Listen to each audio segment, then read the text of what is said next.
Hello everyone, my name is Pranish Sharma. Welcome to Menta. So this is going to be our second session on square and square roots.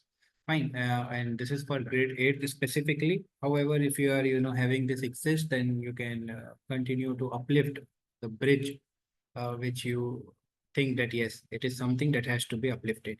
Fine. Chalo, so let us get this started. In previous class, I have already given a brief context of what do we understand by square, how to get the same calculated.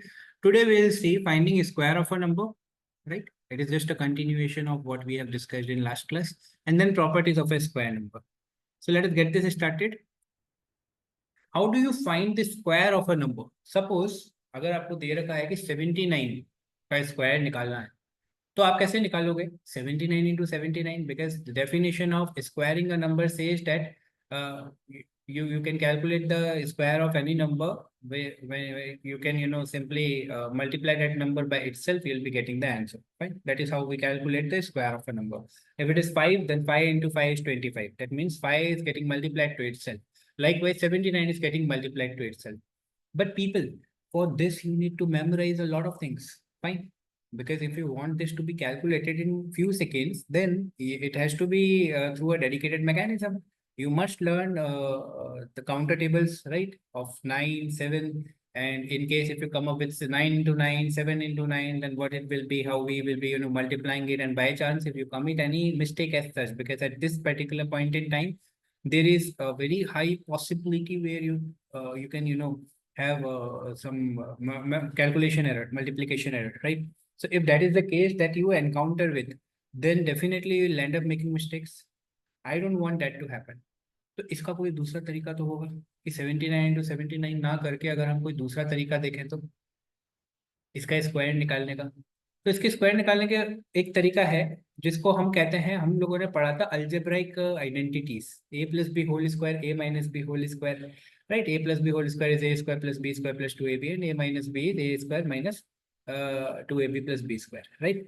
तो क्या हम 79 को ऐसे किसी चीज में अगर express कर दें जिससे कि हम उसका स्क्वायर इजीली कैलकुलेट कर सकें, तो हमारे लिए विन विन सिचुएशन है। ठीक है, एग्जाम्पल 79 का स्क्वायर को मैं लिख सकता हूँ 80 माइनस 1 का whole square. 80 minus 1 is again 79। Now 80 is treated as a and b is 1 and we have a minus in between, तो a माइनस b का होल स्क्वायर यूज कर लो। तो क्या हम इजीली कर सकते हैं, क्योंकि 8 into 8 is 64 और जीरो का स्क्वायर करते हैं तो दो जीरो आते हैं, ये हम देख चुके हैं। कि अगर अभी आप वापस से मैं आपको री एक्सप्लेन कर दूंगा कि कोई भी ऐसा नंबर जिसके एंड में जीरो है और उसका होल स्क्वायर हो रहा है, तो जितने भी उसके अंदर जीरोस हैं उस नंबर के अंदर, जब स्क्वायर करेंगे तो वो जीरोस डबल हो जाते हैं, राइट? लाइकवाइज 80 का स्क्वायर, क्या एक ही जीरो है तो जीरोस डबल हो गए, और 8 का square is 64। So it is simpler for us to calculate without actual multiplication. Now what is the easiest way to find the square of 109? So for this I need one note, right? 109 102 था, 102 का whole square calculate करना है। Can I write 102 as 100 plus 2? Now, don't you think it will be of this form, a plus b whole square, which is nothing but a square plus b square plus 2ab, right? तो ये कितना हो गया, 100 का square plus 2 का square plus 2 times a b, ये कितना आया 1 2 3 4, 4 प्लस 400, ये कितना हो गया 404 प्लस 1 2 3 4। अब ये कितना हो गया, it is easier to calculate. Simply step by step process करो, मल्टीप्लिकेशन करने में ज़्यादा टाइम लगेगा। मैंने स्लोली इसलिए समझाया है, इस धीरे से समझाया है, इसलिए इतना अपन को टाइम लगा, बाकी इतना टाइम लगता नहीं इसमें, right? So let us move back to our slides. ठीक है, कैलकुलेट हो गया ये 102 का। अगर आप यहाँ पे देखेंगे कैलकुलेटर से भी it is very easy for you to calculate. 102 into 102 कितना होता है, 10404, ठीक है ना? क्या यही हमारा आंसर इधर आया था? One note one note one note,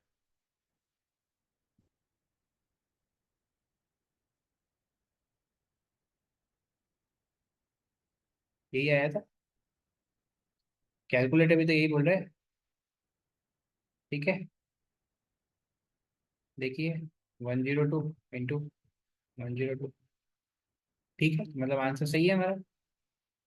चलो, So now let us move to properties of a square number. Now this is very interesting, right? अगर आपको ये आ गए तो आप बाकी सारी चीजें बहुत आसानी से कर सकते हो। जैसे किसी के अगर यूनिट डिजिट में कुछ चीज दे रखी है तो उसको कैसे कैलकुलेट करना है, ठीक है। जीरो दे रखा है तो कितने जीरो हमारे को आंसर में लगाने हैं, हम कैसे किसी चीज को इजीली प्रेडिक्ट कर सकते हैं। तो ये बहुत अच्छी चीज है। अब देखते हैं इसका रोड मैप। देखिए इसमें भी रोड मैप है।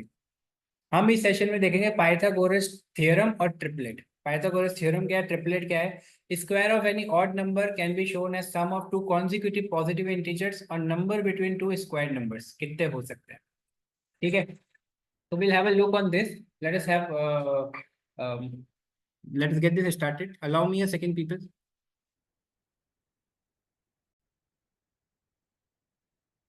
All right. तो अब हम लोग क्या करते हैं, वन नोट की तरफ जाते हैं। Let us move to one note. आप मान लीजिए एक राइट एंगल ट्राइंगल है, ठीक है। बनने में थोड़ा सा दिक्कत हो सकता है क्योंकि इतना फ्री हैंड से बनाते हैं तो इतना अच्छा बनता नहीं है, राइट। तो दिक्कत आ सकती है, अपन इसको दूसरे मार्कर से बना लेते हैं। ये हो गया राइट एंगल ट्राइंगल। जहाँ पे राइट एंगल यहाँ है, इसको बोल दो ए, इसको बोल दो बी, इसको बोल दो सी। बी के अपोजिट जो होता है वो हाइपोटेनियस। ये हो गया परपेंडिकुलर, ये हो गया बेस, ठीक है। इस बी को आप बीटा कर दो क्योंकि बी और बी कंफ्लिक्ट नहीं हो जाए, ठीक है। तो ये एक राइट एंगल ट्राइंगल है, ठीक है। अब राइट एंगल ट्राइंगल में एक अंकल, पाइथा अंकल ने क्या कहा था, पाइथागोरस थ्योरम क्या है कि हाइपोटेनियस का स्क्वायर करोगे आप तो वो बराबर होता है बेस स्क्वायर के प्लस परपेंडिकुलर स्क्वायर के। ये स्मॉल बी जो है ये मैं बेस के लिए रिप्रेजेंट कर रहा हूँ क्योंकि इसको मैंने बीटा बोल दिया ऑलरेडी, ठीक है। तो बीटा ऐसा होता है। और अगर आप नाम से ऐसे कंफर्टेबल नहीं है तो आप कोई और नाम डाल सकते हैं, कोई दिक्कत नहीं, ठीक है। तो ये जो रिलेशन है ये पाइथागोरस ने हमें दिया था। यही चीज पाइथागोरस थ्योरम है। तो सर ट्रिपलेट क्या है फिर, देखते हैं चलो। हाइपोटेनस आपको पता पड़ गया, other two sides containing right angle आपको पता पड़ गया कौन सी है। Now side that is opposite to right angle is called hypotenuse and this is going to be the longest side for right angle triangle. Right angle अगर B पे है तो हाइपोटेनियस का स्क्वायर बराबर होता है sum of square sides containing right angle. मतलब A C का स्क्वायर बराबर A B square plus B C square, बता चुका हूँ, परपेंडिकुलर प्लस बेस। हाइपोटेनियस का square equals perpendicular square plus base square, ठीक है। अब कंसीडर करते हैं पाइथागोरियन ट्रिपलेट पे फोकस करते हैं। 5 का स्क्वायर करा अपन ने, ठीक है। और 3 का स्क्वायर किया और 4 का स्क्वायर किया, 3 के स्क्वायर को और 4 के स्क्वायर को ऐड किया तो 25 आया। मतलब पाइथागोरस थ्योरम इसमें गुड होल्ड कर रही है। तो इसका मतलब मैं ये बोलूंगा कि 3 4 5 जो है वो पाइथागोरियन ट्रिपलेट है क्योंकि इसमें मैंने पाइथागोरस थ्योरम लगाई तो मेरे को वो बिल्कुल सही सही बैठती हुई दिखी। बैठती हुई दिखी मतलब हाइपोटेनियस का स्क्वायर बराबर base square plus perpendicular square आया। तो 3 4 5 जो है वो ट्रिपलेट है। कैसे ट्रिपलेट है, इसमें कैसे पता पड़ेगा कौन सी हाइपोटेनियस है, कौन सी बेस है, कौन सी परपेंडिकुलर है। देखो ये ट्राइंगल अभी तो ऐसे है, A B C, B C इसका बेस है। ए बी भी तो बेस हो सकता है और बी सी परपेंडिकुलर हो सकता है, लेकिन हाइपोटेनियस तो बड़ी साइड होती है सबसे ट्राइंगल की। तो जो सबसे बड़ी साइड है यहाँ पे, अगर हम बात करें इधर, लेजर पेन ये रहा, सबसे बड़ी साइड जो है वो ये है, 5 है।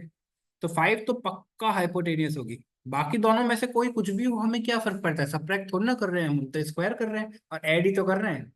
तो हम चाहे ट्राइंगल को ऐसे लिटाएं चाहे ऐसे लिटाएं, बात बराबर ही है, बेस परपेंडिकुलर एक्सचेंज हो सकते हैं लेकिन हाइपोटेनियस तो हाइपोटेनियस है, वो सबसे बड़ी साइड होती है। तो हम क्या पाइथागोरस ट्रिपलेट इसको ऐसे लिख सकते हैं क्योंकि हमने क्या किया, बड़ी साइड को हाइपोटेनियस बोला है हमेशा, ठीक है। क्योंकि ये पाइथागोरस थ्योरम को होल्ड कर रहा है तो ये ट्रिपलेट हुए। तो अब हम एक और चीज देख रहे हैं कि क्या हम इसको इस फॉर्मेट में लिख सकते हैं पाइथागोरन ट्रिपलेट में। 3 4 5 को, 3 को हम लिख सकते हैं 2 स्क्वायर -1, 4 को हम लिख सकते हैं 2 × 2, 5 को लिख सकते हैं 2 स्क्वायर +1। सर इसका क्या मतलब है, ठीक है। इसका ये मतलब है इसका लिखने का कि मैं अब इसको जनरलाइज करना चाह रहा हूँ कि अगर मुझे एक कोई भी नंबर दे रखा है तो क्या मैं बाकी पाइथागोरन ट्रिपलेट को निकाल सकता हूँ। इसको मैंने एग्जाम्पल के तौर पे इसको मान लो कि मैं इसको ऐसे लिखना चाह रहा हूँ कि ये तो है भैया m²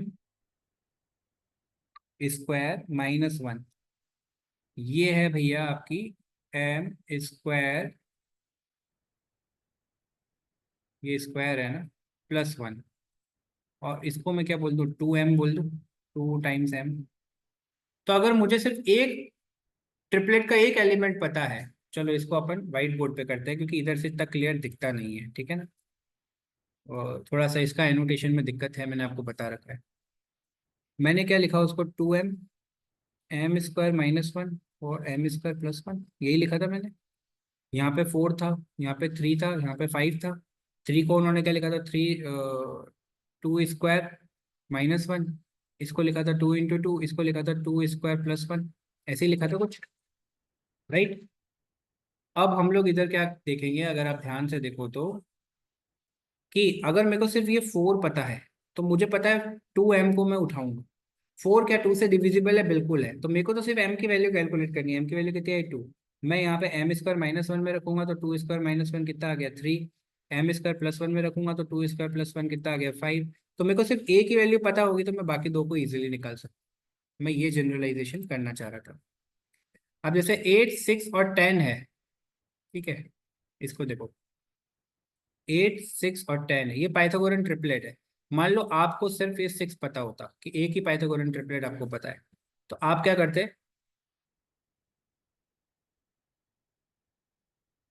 इसको 2m के इक्वेट करते हैं। सर 2m से क्यों इक्वेट किया, m² - 1 से भी कर सकते थे, m² + 1 से भी कर सकते थे, कर तो सकता था, लेकिन मुझे m की वैल्यू चाहिए, और अगर रैशनल वैल्यू आ जाए तो बहुत ही अच्छी बात है, क्योंकि मैं बाकी दो वैल्यूज कैलकुलेट कर पाऊंगा। ठीक है, मैं इसको m² - 1 के भी इक्वेट कर सकता था, लेकिन उससे कोई फायदा होता नहीं हमें। क्यों, क्योंकि m की वैल्यू कितनी आती है, √7 +- ये हम कहीं रखने से रहे। तो मैं तो इजी वैल्यू के बारे में ही ढूंढूंगा ना, जो वैल्यू मैं इजीली कैलकुलेट कर सकूं। तो मैं यहाँ से m कितना आ गया, 3 आ गया। 3 आ गया, तो अब पाइथागोरियन ट्रिपलेट m² - 1, 2m और m² + 1 ये होता है मैथ्स में। तो m की वैल्यू 3 है, तो ये हो गया 3² - 1 मतलब 9 - 1 कितना हो गया, 8। 2m कितना है, 6 ही था, और m² + 1 9 + 1 कितना हो गया, 10। 8, 6, 10 आ गया। क्या यही एग्जाम्पल में आ रहा है आपके? तो कितना आसान है देखो, ठीक है। तो ये आपको याद रखना है, m² - 1, 2m और m² + 1। तो इससे आपको पाइथागोरन ट्रिपलेट के बाकी दो साथीदार भी मिल जाएंगे। और ये पाइथागोरन ट्रिपलेट क्या है, ये वो चीज है जो पाइथागोरस थ्योरम को ओबे कर रहा है, ठीक है। One of the numbers of Pythagorean triplet is 12, find the other two numbers. ठीक है, तो इसको हम लोग वन नोट पे करते हैं। एक नंबर जो है वो 12 है, ठीक है। तो 12 2 से डिविजिबल है, तो मैंने 12m को 2 के इक्वेट किया, m कितना आ गया, 6। अब पाइथागोरन ट्रिपलेट क्या होता है, m² - 1, m² + 1 और 2m, यही होता है। 2m मतलब यहाँ तो 12 आ गया, m² - 1 हो तो 12² - 1, sorry 6² - 1, this will be 6² - 1 and this will be 6² + 1. 6² - 1 will give you 36 minus 1. However, on contrary to this, we have 12 and 6² + 1 is 36 + 1. This will be 35. This will be equated to 12 and this will be 37. So these are the Pythagorean triplets that we can vouch for. Now let us jump back to our slides, right? And let us see if we are comfortable enough with the answers. 35, 37, yes. 35, 37, and one member is already given to us, which is 12.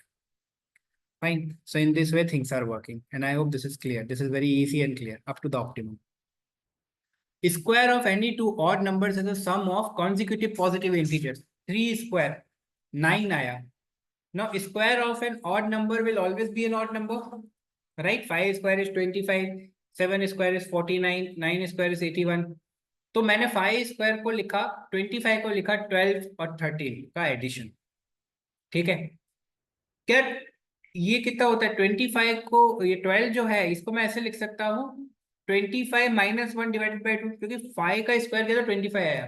अब 25 में से एक subtract करके 2 से divide कर दिया तो 12 आ गया। और 13 को मैं कैसे लिख सकता हूँ, 25 में एक ऐड करके 2 से डिवाइड कर दिया, ठीक है। तो इसको मैं इस पैटर्न पे लिख सकता हूँ, 5 square is what, 5 square -1/2 plus 5 square plus 1/2। ऐसा क्यों लिखा, क्योंकि आगे हमें कैलकुलेशन में हेल्प करेगा। तो we can express square of any odd number as a sum of two consecutive positive integers. Definitely 12 और 13 पॉजिटिव इंटीजर्स हैं। क्या 6 स्क्वायर को लिख सकते हैं, नहीं, 6 स्क्वायर को नहीं लिख सकते। We can not express the square of even numbers as a sum of two consecutive positive integers. इसको 6 स्क्वायर -1/2, 6 स्क्वायर प्लस 1/2 नहीं लिख सकते। So with this, we come to a conclusion. Thank you so much for your valuable time. Bye bye. Take care. Stay safe.